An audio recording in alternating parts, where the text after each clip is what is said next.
चौधरी देवीलाल जी ने 1987 में संघर्ष शुरू किया तो 1986 में उन्होंने डॉक्टर मंगल सैन जी को साथ लिया। 7 बार के हाँ विधायक। जी, 7 बार के विधायक। पंजाबी तो एक 36 जातियों का एक समूह है। आफ्टर पार्टीशन 36 जात के लोग इधर आए।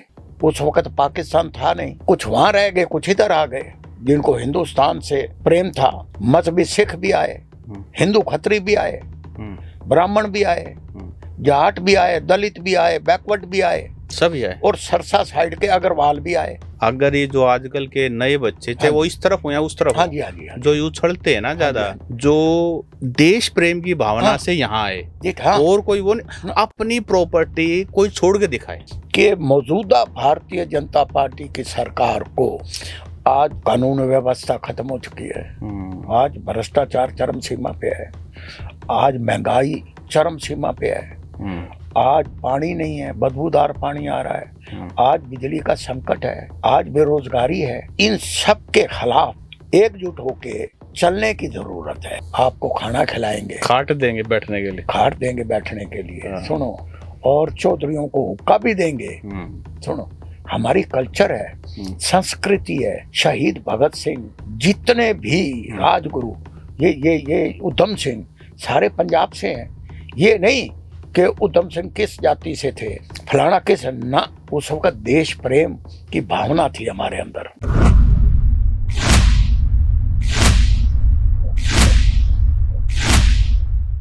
नमस्कार, द हरियाणा टॉक्स में आपका स्वागत है। आज पॉडकास्ट स्टूडियो में हमारे विशेष मेहमान हैं सुभाष बत्रा जी, पूर्व गृह मंत्री और ऑल इंडिया पंजाबी जागरण मंच के राष्ट्रीय प्रधान। सुभाष बत्रा जी आज हमारे स्टूडियो में। बत्रा जी आपका बहुत बहुत स्वागत। थैंक यू वेरी मच, धन्यवाद। बत्रा जी, आज यूजुअली आप इस पॉडकास्ट स्टूडियो में तो कई बार पहले भी आपका आगमन हुआ, लेकिन हमारी चर्चा राजनीतिक हुई है। आज बत्रा साहब, हम आपसे सामाजिक सांस्कृतिक एक विषय पर आपको बुलाया है जी।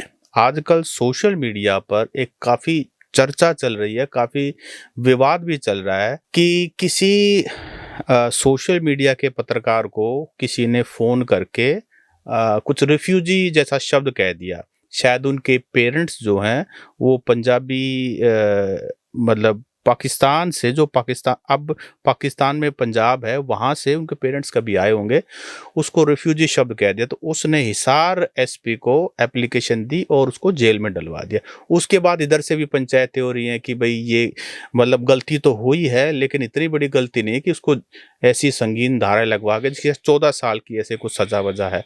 तो पहले मैं इस पर आपका विचार चाहूंगा।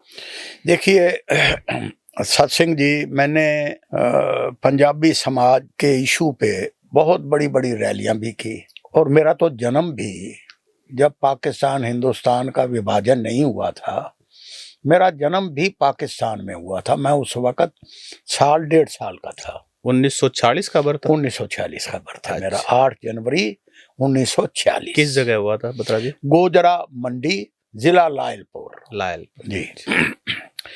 तो मैं शुरू से ये कहता आया हूं, मेरे दिमाग में एक चीज विचारधारा रही है कि पंजाबी एक हिंदू या खत्री नहीं है। पंजाबी तो एक 36 जातियों का एक समूह है। आफ्टर पार्टीशन 36 जात के लोग इधर आए। उस वक्त पाकिस्तान था नहीं, कुछ वहां रह गए, कुछ इधर आ गए। जिनको हिंदुस्तान से प्रेम था, मजहबी सिख भी आए, हिंदू खत्री भी आए, ब्राह्मण भी आए, जाट भी आए, दलित भी आए, बैकवर्ड भी आए, सभी आए, और सरसा साइड के अग्रवाल भी आए। अच्छा, बढ़िया भी आए। हाँ, सभी आए। तो पंजाबी एक संस्कृति है। मेरा कहने का मकसद ये है कि पंजाबी एक विचार है, पंजाबी एक कल्चर है। ज्वाइंट पंजाब 1966 से पहले Satsingh ji, it was a joint Punjab. Haryana तो 1966 में बना, तो हरियाणवी तो हम बाद में कहलाए, लेकिन उससे पहले तो सारे ना पंजाबी थे। कल्चर एक ही है, सद्भावना एक ही है। एक बात और मैं कहता हूँ और हमेशा कहता आया हूँ कि जब हम लोग विभाजन के बाद देश प्रेम से ओत प्रोत होके हम यहाँ आए, सेटल हुए हरियाणा में, रोहतक में सेटल हुए, तो उस वक्त जितनी पूरे हरियाणा के अंदर जो अलॉटमेंट का लेटर क्या होता था, इतनी सी पर्ची होती थी। अच्छा। और उसके बदले में, उस कागज की पर्ची के बदले में जमीनें अलाट हुई। आप देखो रोहतक के अंदर आपका कानी, बनियानी, पटुआपुर, बेंसी, चांदी, गुगेड़ी, और ये इवन ये जो कलानौर से पहले लाली, ये जितने भी ये विलेजेस हैं, यहाँ मेजोरिटी पंजाबियों को ये जमीनें अलाट हुई। और जमीनें किसने दी? यहाँ के सन ऑफ द सॉइल, यहाँ के चौधरियों ने हमें गले से लगाया। अगर ये लोग हमें गले से ना लगाते तो हम क्या थे?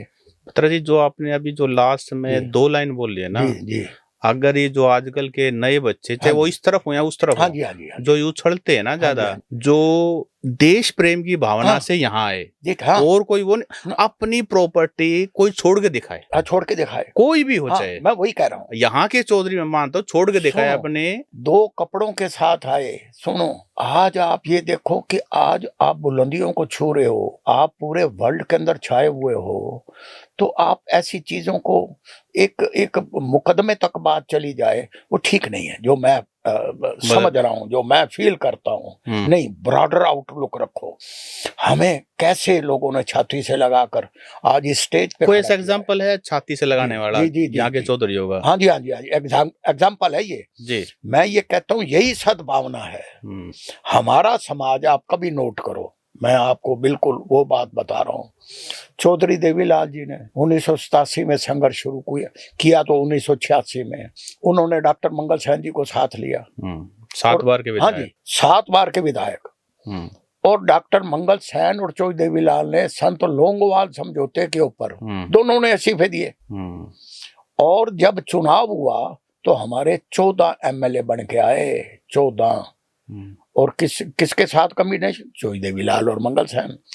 तो इसलिए जब सरकारें बनी हैं, चौधरी भजनलाल बावलपुर से थे, हाँ, पाकिस्तान से आए थे, Bahawalpur is a part of Pakistan ji. एक बिश्नोई थे, 11 मंत्री बने हमारे समाज के, हिंदू खत्री के, गाड़ियां झंडी लगा के घुमा करते, सौहार्दपूर्ण वातावरण था, 11 साल उन्होंने राज करा, यूनियन मिनिस्टर रहे। कभी ये भावना नहीं आई कि हम क्या हैं, वो क्या हैं, ऐसी कभी सोच नहीं आई। मैं ये कहता हूं कि आज सद्भावना का मतलब ये है, मैंने इवन सद्भावना यात्रा के ऊपर भी एक छोटा सा प्रश्न किया है। चौधरी बरिंदर सिंह मेरे दोस्त हैं, मेरे मित्र हैं, और बड़े सीनियर लीडर रहे हैं। मैंने ये कहा कि आपने अपने इंटरव्यू में कहा है कि अगर मैं चौधरी भूपेंद्र सिंह हुड्डा को टेलीफोन करता वो जरूर आता, तो फिर टेलीफोन करने में क्यों संकोच किया आपने? आपको टेलीफोन करना चाहिए था जी। चौधरी बरिंदर सिंह ने मेरे भाई को टेलीफोन किया कि शांत में होटल, कभी जो आपकी प्रॉपर्टी है, मैं वहां पे बैठ के चाय पिया करता, शेखर हमारी यात्रा निकलेगी। शेखर ने कहा हम आपको ठंडा भी पिलाएंगे, लड्डू भी खिलाएंगे, माड़ा भी डालेंगे, और वही किया उसने। और मैंने कल बरिंदर सिंह को कहा कि अगर मेरे को भी सौहार्द तो मैं भी आता। सद्भावना का मतलब ये सौहार्द, मिलके चलना। और आज मैं ये कहता हूं कि मौजूदा भारतीय जनता पार्टी की सरकार को आज कानून व्यवस्था खत्म हो चुकी है, आज भ्रष्टाचार चरम सीमा पे है, आज महंगाई चरम सीमा पे है, आज पानी नहीं है, बदबूदार पानी आ रहा है, आज बिजली का संकट है, आज बेरोजगारी है। इन सब के खिलाफ एकजुट होके चलने की जरूरत है, लामबंद होने की जरूरत है। प्रजातंत्र में यही तो सबसे बड़ी चीज है। जी जी बत्रा साहब, अब हम राजनीति से दोबारा अपने टॉपिक पे आते हैं। ठीक है बत्रा साहब, एक मैंने वो सोशल मीडिया पे ही देखा था, आजकल सोशल मीडिया बहुत चल रहा है ना, इसीलिए एक ने कहा कि जब पंजाबी समाज यहाँ आया तो यहाँ के लोगों को खाना पीना भी नहीं आता था, हमने सिखाया। तो ये मतलब इस बात को हंसी भी आती है, लेकिन चूंकि आपका जन्म पाकिस्तान में, आप तो गोद में आए थे, मम्मी पापा के दादा दादी के साथ आए थे, तो अब वो सारी, आपको तो बचपन सारा इन्हीं गलियों में यही बीता है।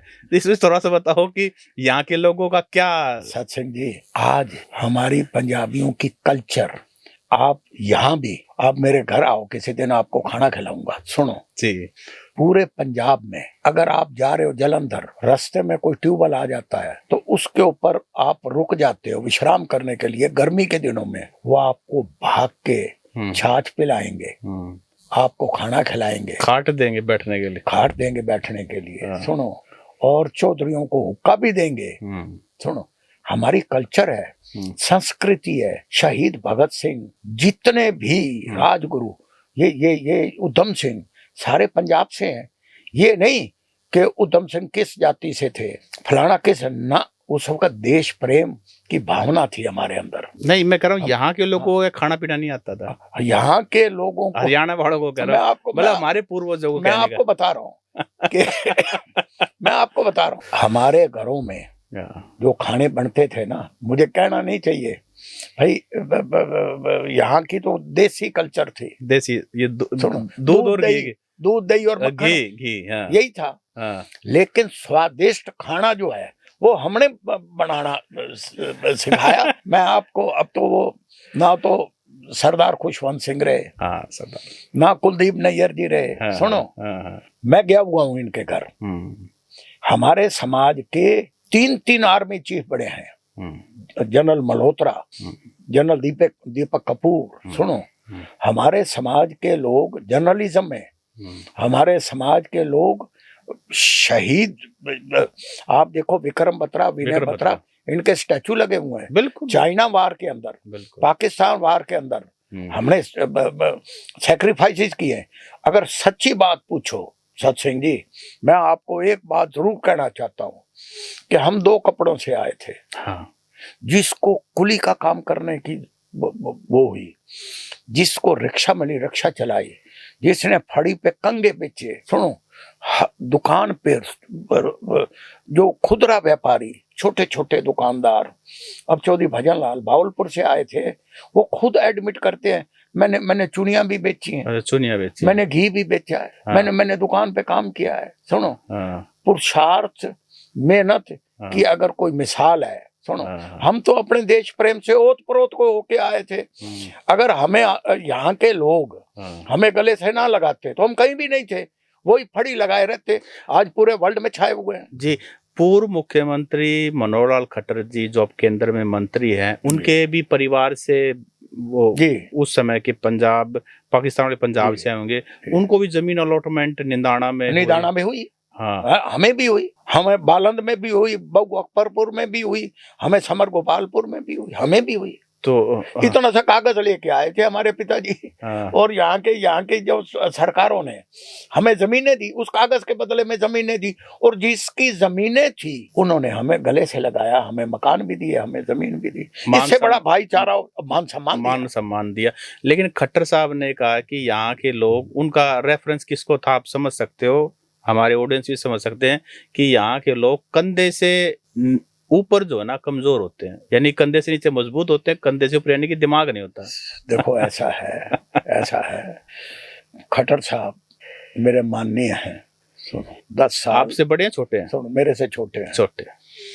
10 साल चीफ मिनिस्टर रहे हैं, अब सेंटर में वजीर हैं। मुझे कहना नहीं चाहिए, अच्छा राज भी चलाया उन्होंने। मेरे घर पे मैं पहले भी कह चुका हूँ, एक बार नहीं कई बार आए। मुझे आज कहने में कोई संकोच नहीं है, रामविलास शर्मा प्रदेश के अध्यक्ष थे, वो मुझे बीजेपी में लाना चाहते थे। 2014 से पहले की बात? हाँ जी। अच्छा। और उन्होंने तय हो गया, अच्छा, कि मैं बीजेपी में आऊंगा और हजारों की संख्या में कार्यकर्ता साथ आएंगे। उन्होंने 5 आदमियों को टेलीफोन किया, रामविलास शर्मा जी ने रिवाड़ी से, एक सबसे पहले मनोहर लाल खट्टर जी को किया, ये उस वक्त से संगठन में थे, चीफ मिनिस्टर बने नहीं थे। एक सुरेश भट्ट जी को किया, एक गणेशी लाल जी को की। उन्होंने 5 लोगों को टेलीफोन किया जो आरएसएस से जुड़े हुए थे कि सुभाष बत्रा ज्वाइन करेंगे, आपने 27 तारीख को वहां जरूर उपस्थित रहना है। मैं रिवाड़ी से चला, बातचीत तय हो गई, तो मुझे मनोहर लाल खट्टर जी का टेलीफोन आया कि सुभाष जी, मैं खट्टर बोलता मैं तो मिलना चाहता। मैंने कहा आप हुक्म करिए खट्टर साहब। बोला घर हो? मैं कहा मैं 1 घंटे में घर पे पहुंचूंगा। बोला मैं आया। ये मेरे घर पे आए 2014 से पहले? हाँ जी, जब चीफ मिनिस्टर बने ये। अच्छा, बनने के बाद? अब ना बनने से पहले। अच्छा, पहले हाँ, संगठन महामंत्री थे? हाँ जी, हाँ जी। मेरे को इन्होंने कहा कि सुभाष जी तुसी बीजेपी जा रहे हो, तुसी बड़े कादे लीडर हो, मेरी एक रिक्वेस्ट है कि तुसी अजे 10 दिन ना आओ। मैंने कहा कारण कि हो सकता है मैं रोहतक तो चुनाव लड़ा, और मैं रोहतक तो चुनाव लड़या तो मैं मुख्यमंत्री भी बन सकना। मैंने एकदम उनकी तरफ मैंने देखा और मैंने कहा कि ये तो मैं इस बात के लिए तो मैं संघर्ष करता रहा हूँ कि हमारे समाज का आदमी चीफ मिनिस्टर बनना चाहिए। तब मैंने कहा अगर आप मुख्यमंत्री बनोगे, दोनों ऑप्शन आपके पास है, आप कहो तो मैं बीजेपी ज्वाइन करूंगा लेकिन चुनाव नहीं लड़ूंगा, आप लड़िए। आप कहो मैं ज्वाइन अभी ना करूं, नहीं करूंगा, आप लड़िए। सुनिए, इन्होंने ये आपको एक एक लफ्ज आप खट्टर साहब से पूछ सकते हैं, अगर इसमें एक बिंदु का भी फर्क हो तो मुझे कह देना। इन्होंने कहा कि नहीं, 3 कॉन्स्टिट्यूंसी हैं, एक रोहतक, एक करनाल, एक फरीदाबाद NIT, और अगर मैं रोहतक से लड़ा तो आप फरीदाबाद NIT से लड़ना, अगर मैं करनाल से लड़ा तो आप रोहतक से लड़ना। मैंने कहा मुनीश ग्रोवर कितने जाऊंगा, ये कहाँ जाएंगे? बोले मुनीश ग्रोवर से मेरी बात हो गई है, वो शायद चुनाव ना लड़े। सुनिए, मेरे मन पे आया यार, तो एक आदमी जो 4 बार चुनाव हार चुका है, अब उसका मौका लगा है तो लेट हिम फाइट। मैंने कोई जवाब नहीं दिया। मैंने कहा मैं अभी नहीं करूंगा, ज्वाइन नहीं करूंगा। मैंने अपनी ज्वाइनिंग, रामविलास शर्मा इसके गवाह हैं, डिले कर दे जी, इसके गवाह कृष्णपाल गुज्जर हैं। खट्टर साहब ने कृष्णपाल गुज्जर से भी बात की कि मैं रोहतक से लड़ूंगा, सुभाष बत्रा को आप NIT से लड़वाइए। उन्होंने कहा जी मैंने किसी से कमिटमेंट की हुई है, मैं सीट नहीं दे पाऊंगा। सुनिए, मैं जो कह रहा हूँ तथ्यों से कह रहा हूँ। मैंने ज्वाइनिंग नहीं की और फिर तो और खट्टर साहब करनाल चले गए। मुनीश ग्रोवर जी ने चुनाव रोहतक से लड़ा, जीत का मंत्री बने। वो जीते और मंत्री बने, तो वो आपका मौका था? तो वो मेरा मौका था। लेकिन मैं इतनी बात कहना चाहता हूं कि आज सबसे बड़ा दुर्भाग्य क्या है कि आज चौधरी भूपेंद्र सिंह के खिलाफ बरिंदर के खिलाफ फलाना, उसके खिलाफ दुष्यंत, अभय सिंह के खिलाफ वो, कम्युनिटी के अंदर एक टग ऑफ वार चली हुई है। और यही ये कि अगर सुभाष बत्रा आ गया तो फिर कम्युनिटी के अंदर ये बड़ा लीडर बन जाएगा। तो मैं इतना ही कहना चाहता हूं। वो कंधे से बड़ा कमजोर वाली बात है ना, कंधे से ऊपर कमजोर। हाँ, कंधे से ऊपर कमजोर का मतलब ये है कि बीजेपी की विचारधारा कास्ट पॉलिटिक्स और जहर से भरी हुई है। सुनो, कंधे से ऊपर क्या है? कंधे से ऊपर लोगों ने तो पता नहीं किस किस को कहाँ पहुंचाया। चौधरी देवीलाल जी कहाँ पहुंचे? चौधरी भूपेंद्र सिंह हुड्डा 10 साल राज कर गए, चौधरी बंसीलाल जी 10 साल राज कर गए, IAS IPS, फिर IAS IPS। आज IAS की सिलेक्शन होती है, IPS की होती है। ये चौधरी बरिंदर सिंह का लड़का बरजिंदर जो 6ठे नंबर पे था पूरे देश के अंदर, IAS के अंदर। तो कहने का मतलब ये है कि ऐसी बात नहीं कहनी चाहिए। मैं इन चीजों के, मैं तो कास्ट लाइन से हट के सद्भावना, प्यार, और मैं तो इस चीज की एक पक्षधर हूँ, सच्ची बात है। और भाई सुनो, अगर हम ऐसी भावना ना रखते तो ये इनके बीजेपी के राज के आने से पहले सद्भावना का माहौल नहीं था, सद्भावना का माहौल था। तो इसलिए तो मैं एक और बत्रा साहब बात है कि 1966 में हरियाणा बन गया था। आपने उससे पहले बात की कि उस समय एक पंजाबी जो था, हम सब एक ही तो थे। वो ठीक है, 47 से पहले एक पंजाब उस तरफ रह गया, वेस्ट पंजाब हमारे वाले इधर आ गया, लेकिन उसके बाद तो देश तो एक ही था। फिर पंजाब एक हो गया, हरियाणा भी उसका पार्ट था, हिमाचल भी उसका पार्ट था। लेकिन 1966 से लेकर अब तक 2026 आ गया, अब तो हमें अपने आप को हरियाणवी कहना चाहिए। मैं कहता हूँ कि मेरी बेटी बॉम्बे में ब्याही हुई है और मैं बॉम्बे जाता हूँ हर साल। वहां पे भी मेरा अच्छा सर्कल है, नाना पटोले मेरे दोस्त हैं और भी हैं, मिलने वाले हैं। तो मैं फख्र महसूस करता हूँ कि मैं हरियाणवी। अब मैं बाली होके आया हूँ परिवार के साथ। अच्छा, इंडोनेशिया? हाँ, इंडोनेशिया। क्या वहाँ तो यहीं के लोग वहाँ सेटल हुए हैं। वहाँ हनुमान जी का मंदिर है, वहाँ भगवान राम के मंदिर हैं, वहाँ माँ भारत दिखाई गई है। सुनो, वहाँ रामलीला दिखाते हैं। तो मुझे बड़ी खुशी इस बात की होती है। और मेरे से वहाँ रेस्टोरेंट में मिलने वाले मिले, बोले जी आप कहाँ से? मैं बोला मैं हरियाणा से। मैं तो फख्र महसूस करता हूँ, हरियाणा का पंजाबी हूँ। हरियाणा का पंजाबी हूँ। ये बात ठीक होगी, हरियाणा का Punjabi. I feel so proud कि मुझे तो इससे फख्र होता है। और मेरे पास तो सभी लोग आते हैं, मैं सभी के पास जाता हूँ। भाईचारा, सद्भावना का मतलब ही यही है। तो सत्सिंह जी, मैं तो इतना ही कहना चाहता हूँ कि ये जो आपने शुरू की बात कि किसी पत्रकार, सोशल मीडिया का पत्रकार, हाँ, सोशल मीडिया खुराना करके, हाँ, कोई उनको भी उस एक्सट्रीम लाइन पे नहीं जाना चाहिए। मैंने भी कभी कहा था कि कोई रिफ्यूजी लफ्ज अब ना कहो। आप तो जरूर नहीं, बहुत टाइम हो गया। हो गया। इसके ऊपर कानून बनना चाहिए। सुनो, मत करो।